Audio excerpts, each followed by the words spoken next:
a lot of things just don't get me upset anymore. Hmm. And it's just let stuff slide by because in the long term, it's not going to matter.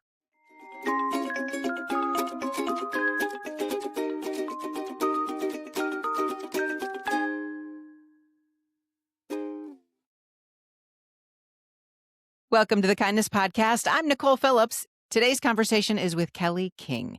Kelley is a male breast cancer survivor whose diagnosis reshaped how he sees time, purpose, and kindness. After being diagnosed through a DNA blood test while feeling completely healthy, Kelley found himself facing something rare and perhaps deeply isolating. His story is about family, faith, and choosing goodness even when life feels uncertain. Joining me from Alexandria, Ohio. Welcome, Kelley. Thank you so much for being with me today. Glad to be here. Well, I would love to jump right into your breast cancer story. Can you start from the beginning and walk us through, because it's unique? I bought a life insurance policy from John Hancock, and they offered at that time what a wellness program called Vitality. And it was a program where you sign up and you get points and you got a free Apple Watch. So I signed up because I wanted a free Apple Watch. As I we do. wasn't thinking What are the about perks? Give me a health or perk, right? vitality or anything else. But so you got points to work out and to go to the doctor and to take tests and do stuff. And after a couple of years, I saw something that came across where they offered a multi-cancer screening test from Grail. It's called the Gallery test. I took the test, 5-minute blood test. They came to my house. They took the blood, and somebody called me a week later and said, "We're calling from Grail, and we have the results of your test, and we believe you have cancer." And she said I should go to the doctor and see my doctor, which I did. And I went to the doctor, and he said, "I've never heard of this test before, but I will do a lung scan," which he did, and it was negative.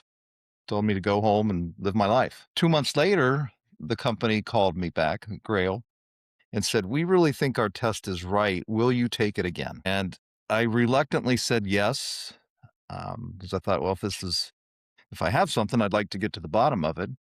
So I took the test again. A week later, the same girl calls me and says, "We've again found markers in your blood that would suggest you have cancer, and we think it's breast cancer."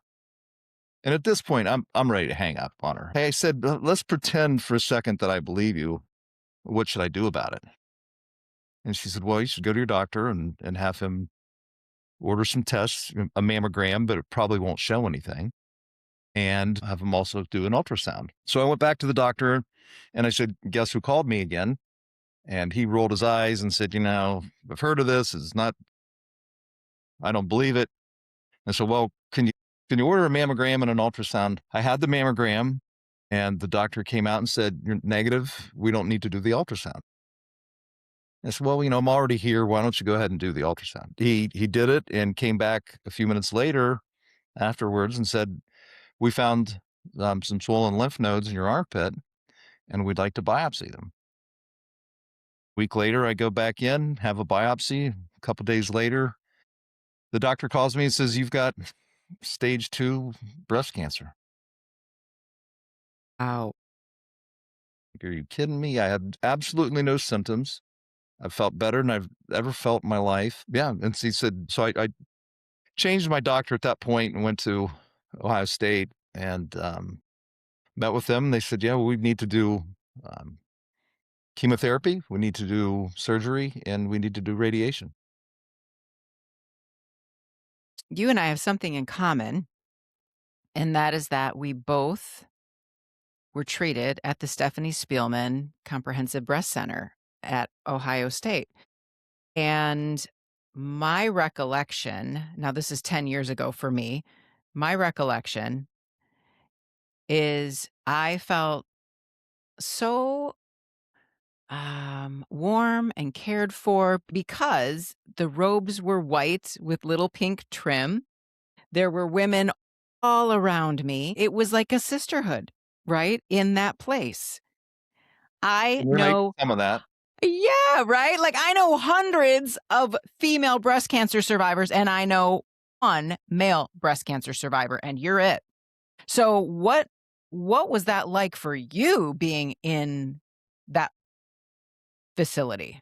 Well, I have to agree that, my experience was the same in terms of the people there were kind. It was organized. It was a very, I could say, good experience. It was as good as it could be. Right. The They know what they're people, doing. You're in they good know what hands. they're You feel doing. good. Yeah. They're kind, and the people in there, after 18 rounds of chemo and surgery and 25 rounds of radiation, the last day I was like, I'm going to miss you guys. Mhm. I didn't miss the drive over there every day. Um, yeah, it was really, it was exceptional. But what was it like to be the only male in this room full of women? Well, most days I would go into the lobby, I would check in, and a few minutes later, the nurse would come out. And sometimes they'd usually call my name, but sometimes they didn't. They just looked around. And one day I was there 45 minutes, and the nurse kept walking out and looking around. And finally she walked up to me and said, "When is your wife going to get back from the bathroom?" Well, I don't have a wife, and I am the patient. And so there were a couple times And your where name's Kelly, so that my name's adds Kelley. So that into the makes it confusion. even, yeah. I did get put in a girls' dorm when I went to Ohio State my freshman year. Lucky you. Well, they didn't let me stay. Shoot. I love that you have a good sense of humor about it all. So you said to her, I am the patient. I am the patient, yes. Do they have, I mean, what do they even, like the technicalities of this? Did you get a pink and white robe? Everything was pink. Yeah. All the ribbons are pink. I want somebody to create a pink and blue ribbon. But the rooms were I got the treatments, the rooms were private, and so there wasn't like any problem at all. Was there a loneliness or an oddity about that all for you? Of even saying the word breast cancer to people? The whole thing was really, I had, out of dozens and dozens of trips, I made pretty much all but two of them by myself. Mm. And so the whole experience was, I guess, lonely to some extent. I mean, my kids, they'd call and check on me, but so yeah, there was definitely a loneliness through the whole process. And I'm learning now, 2 years into it, that it's not over when it's over. I mean, Right. you've got a whole, it's still a whole new world to deal with.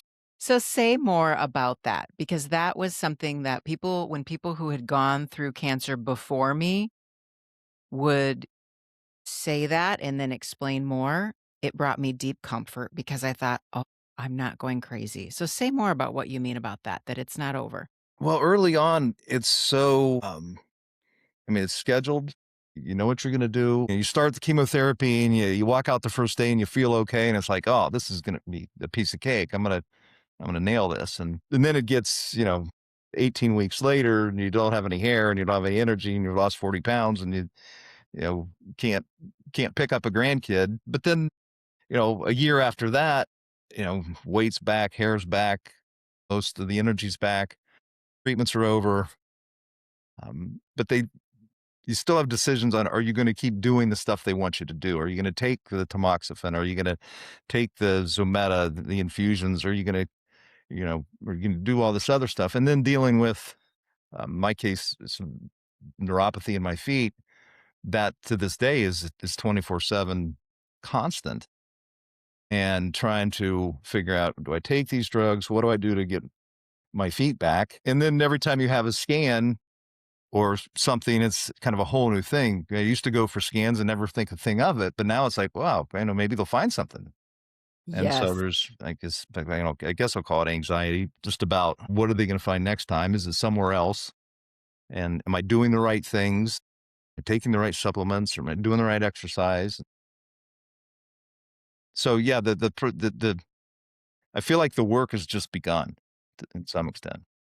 Yeah, and to me, it's like the work that happens now is the work in our minds, right? It's that mindset shift, and it's to me noticing that I need to put my brain on something else, and that has always been how kindness for me has had its superpower, right? Because I would feel high anxiety and I would have to forcefully choose to think of someone and something outside of myself so I wouldn't sit in that anxiety, so I wouldn't sit in that, like, what if, right? Worry.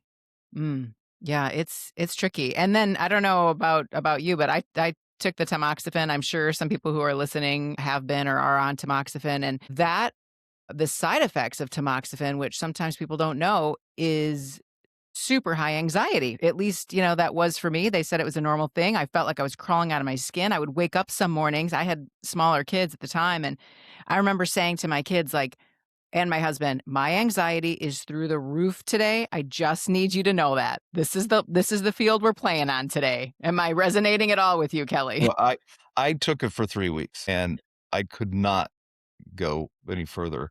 I have a motor coach, and I drove it up to the lake and camped out for a couple days, and I got in it to drive home, and I started it, and I thought, "I cannot drive this thing. How did it get here?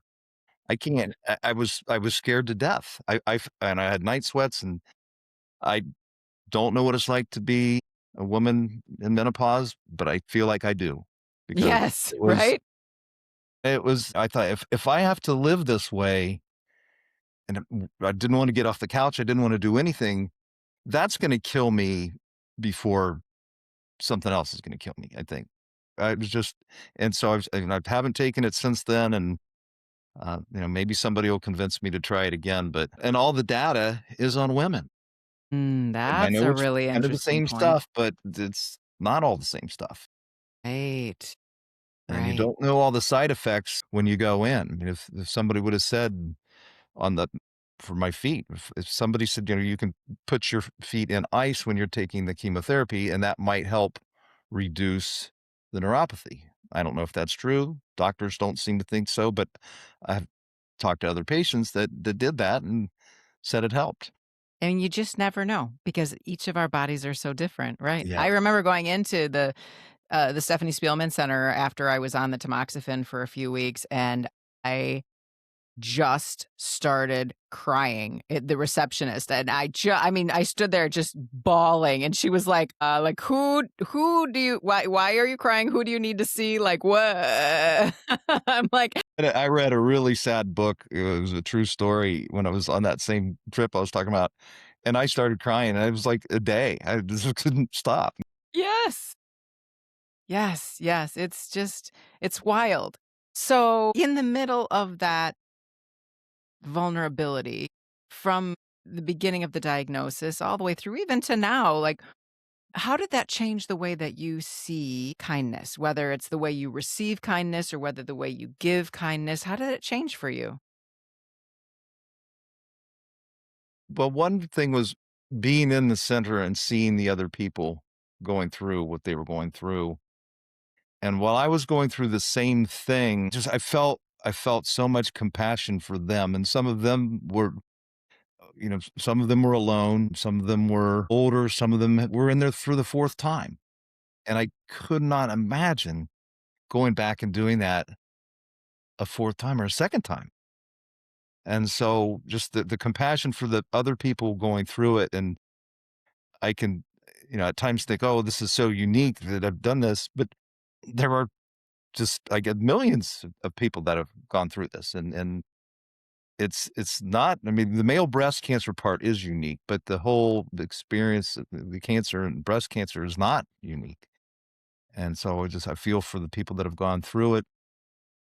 Another thing is a lot of things just don't get me upset anymore, Hmm.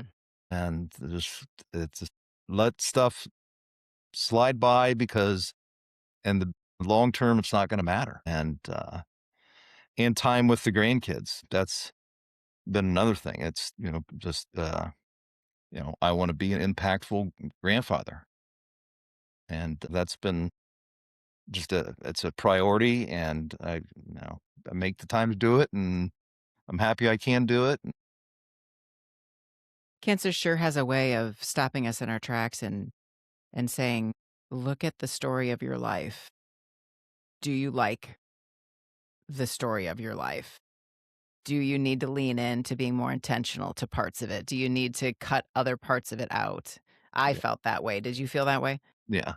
And the Yeah. whole idea of finishing well, is I think Mm. about that a lot more. It was all about just getting through raising kids and, trying to make a living and pay the bills and now paying the bills is still important, but, having a giant pot of money is not important.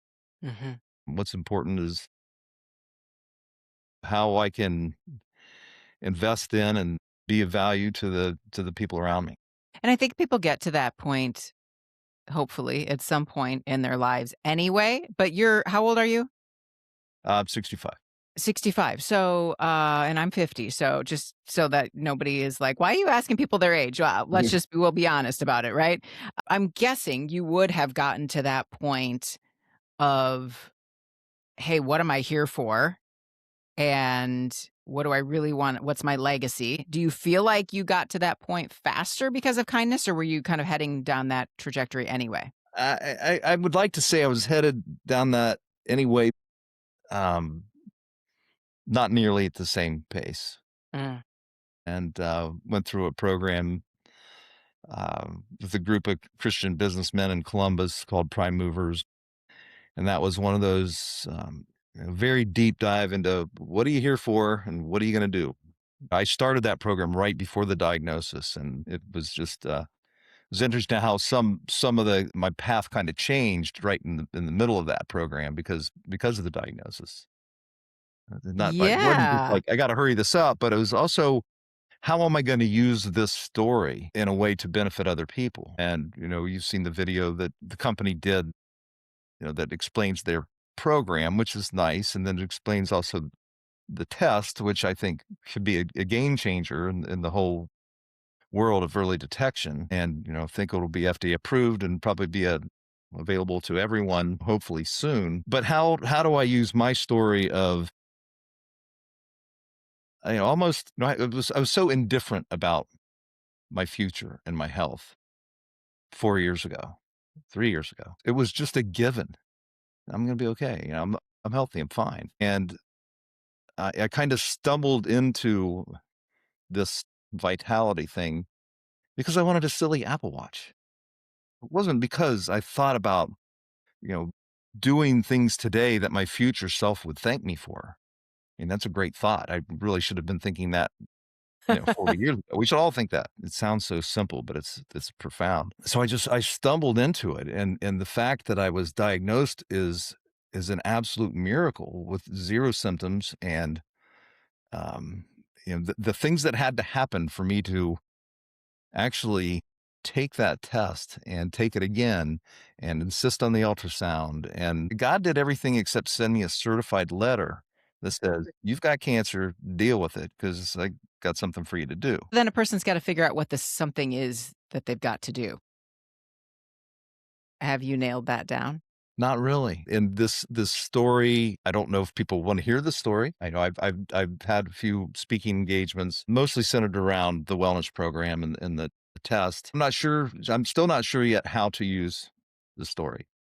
And what is the story? I think there's a couple themes of the story. One is indifference, just being oblivious to what are you doing and where's this going to get you in 10 years. And as a financial advisor, I spend so much time helping people plan their finances and make sure they have money so they can retire and do all the stuff they want to do.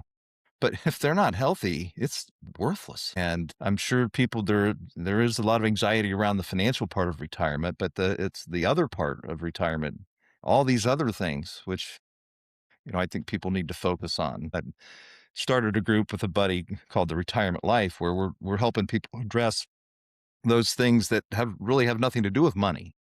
It's about the community and the health and the engagement and what are you doing with your calendar and all that stuff that can really matter. We have clients retire with plenty of money and they're miserable Mhm. because they haven't thought about these other things. And I think when you talk about a full, abundant life and health in general, I mean, that can be mental health, it can be physical health. I think the latest Gallup poll was talking about how loneliness is such an epidemic for people. Yeah. And so surrounding yourself with, you mentioned the word community, and that's it's really special. That's really important. And how can people engage in good community? and being active. And you can't say enough about being active. My father passed away 15 years ago, and he retired at 65, and he pretty much sat on the couch and 10 years later died. And I thought, wow, well, there's just, I don't want to do that. Okay. So for people who are like, wow, that's me or that's my spouse, what's a good first step? Have conversations about it. I'd say look up the retirement life and listen to a couple podcasts that we've done, because there's some real, it's just practical, a lot of practical stuff. But I would say have conversations and have conversations with other people that have maybe have done it or can, we've got a workbook people can fill out. Yeah. So then getting people to just take a curiosity in what if life looked a little different than it does right now? Like what might? And with cancer, I think for you, for me, like cancer is that wake up call, but gosh, we don't want everybody to have to get cancer to get that wake up call, right?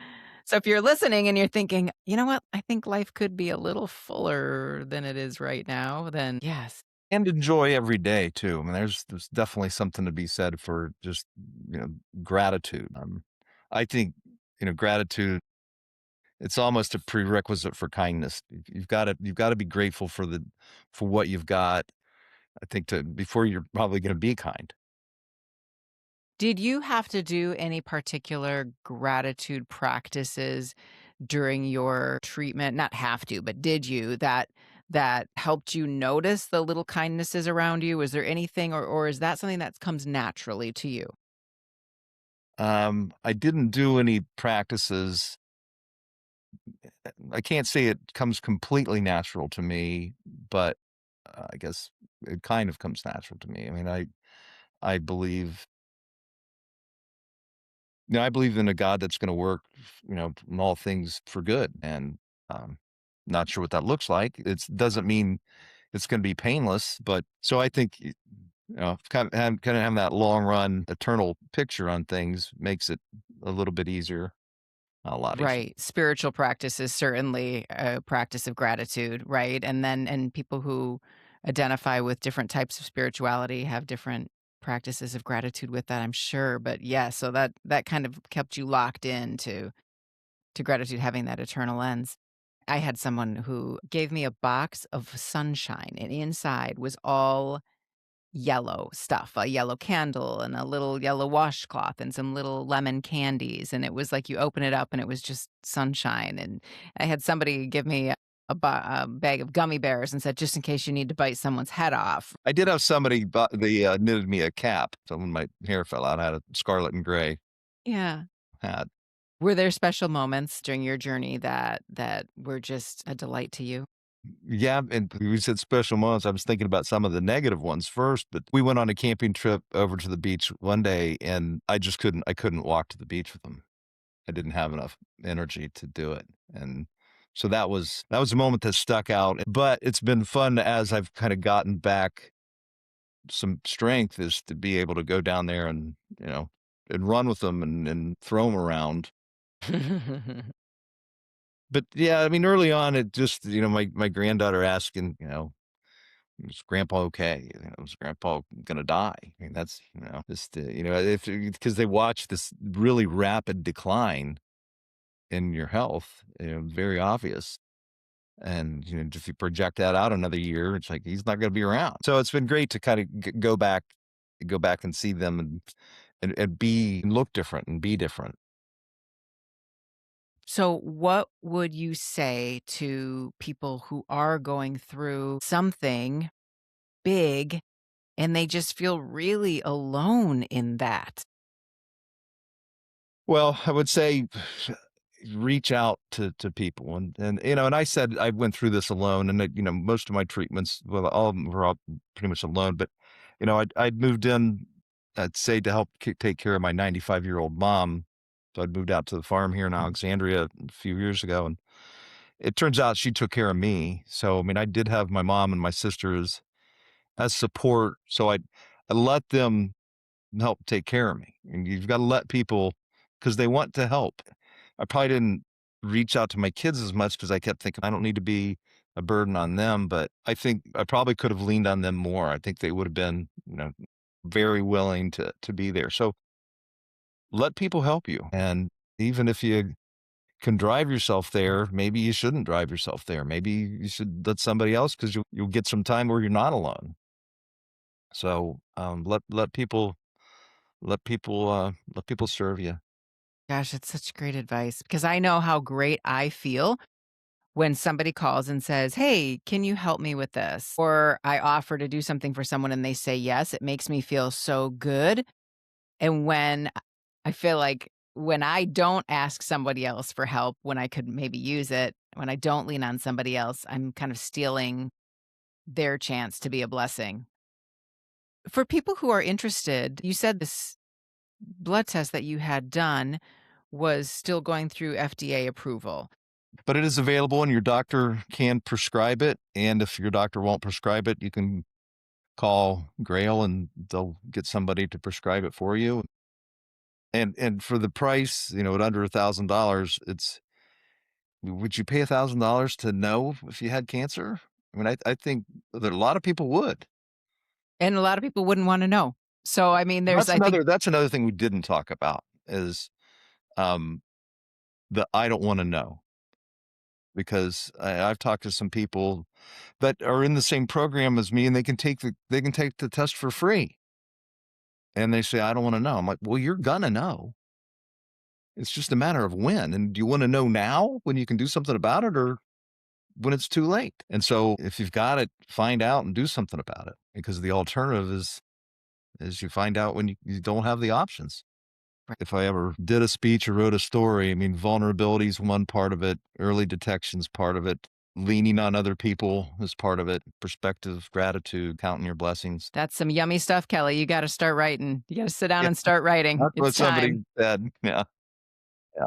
Actually, I think you might have said that. I might have said that before. I think I'm gonna say it again. Yes. You have so much to share. Kelly, thank you for sharing with me Yeah. Well, today. thank you for having me. Yeah, I appreciate your vulnerability so much. Everyone, this is Kelley King. And, I just love hearing about your journey and the lessons that you earned through that journey. So and now that are you're using to help other people. It's amazing. Thank you, listener, for listening. And if this conversation made you think of someone who might need a little encouragement to go find community or to advocate for their own health, I sure hope that you would send this to them. Will you please, please send it their way? And remember, what you look for is what you'll see.